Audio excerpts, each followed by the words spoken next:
Hi. I hope you both have time to answer this, but first to Professor Chomsky. I came down from Occupy Burlington, Vermont today to be here.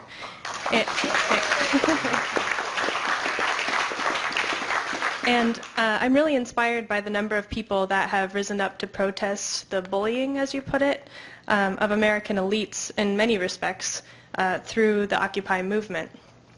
Do you think that the Occupy movement has the potential to revolutionize the system to the point that we can topple the power that has so corrupted the rule of law? What do you think the movement will need to achieve in order to achieve and overcome in order to do this? That's for me? For me, yeah.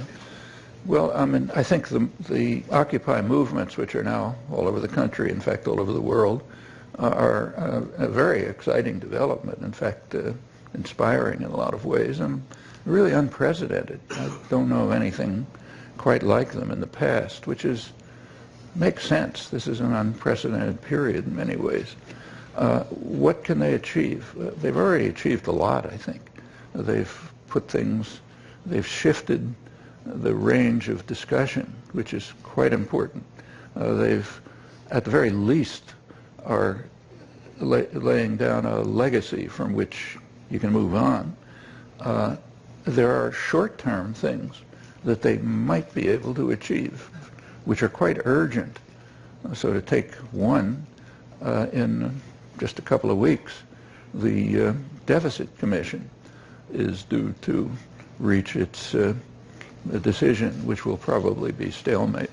But whether it reaches a decision or stalemates, it's a real dagger pointed at the heart of the country, either way.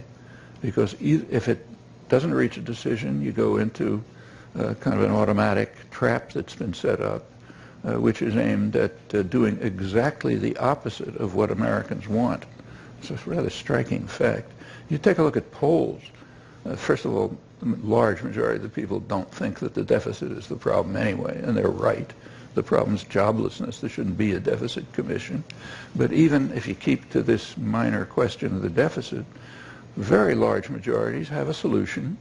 Tax the super rich, bring taxes back to what they once were during our period of rapid growth, in fact. So tax the super rich and preserve benefits.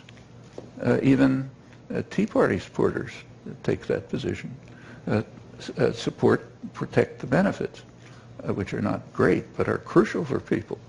Well, the commission, if it reaches a decision, or the automatic process, if it doesn't reach a decision, are going to do just the opposite. They'll cut away at the limited benefits, incidentally ignoring the reason why they're a fiscal problem. Social Security is not a problem at all. That's just thrown in order to try to destroy it. Medicare is a problem because it works through the privatized, unregulated, or virtually unregulated insurance-based healthcare system, which is a complete international scandal. If the U.S. had a healthcare system like other industrial countries, there wouldn't be any deficit. In fact, there'd be a surplus. But that can't even be discussed because the financial institutions are against it. And this goes back to things that Glenn outlines very well in his book. But that's coming right away. And it's possible. It's a long shot. But if the Occupy movements get enough kind of force and energy and influence, they might do something about this short-term problem. Now, that's very far from revolutionizing the society.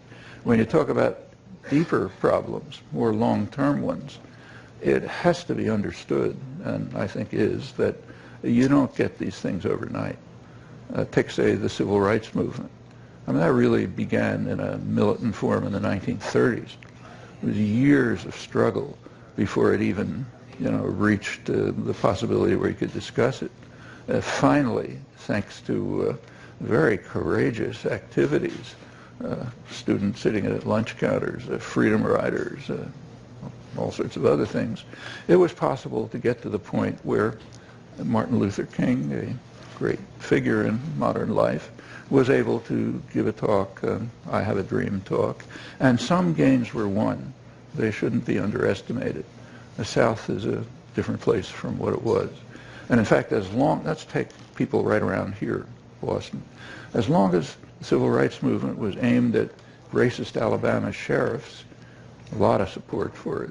As soon as King began to move on to opposition to the Vietnam War and class issues, remember that when he was killed, he was on his way to organize supporting a sanitation strike. As soon as he moved on to those, he was dismissed.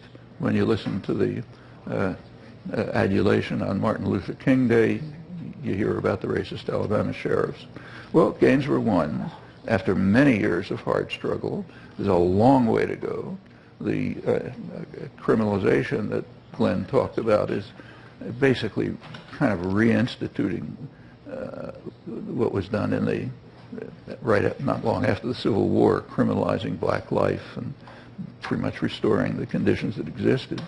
So there's a long way to go, and that's one of the successful movements. And it's true of other things too. There can be very significant gains, in the long term, really revolutionary gains, but they're not going to come quickly. And the main task of the Occupy movement, in my opinion, is to make use of the quite remarkable network of associations and linkages and mutual support and spontaneous building of communities, make use of all of that to turn it into something that'll be long-lasting and enduring, and will face the inevitable failures and go on to overcome them, which is a hard, long course to follow.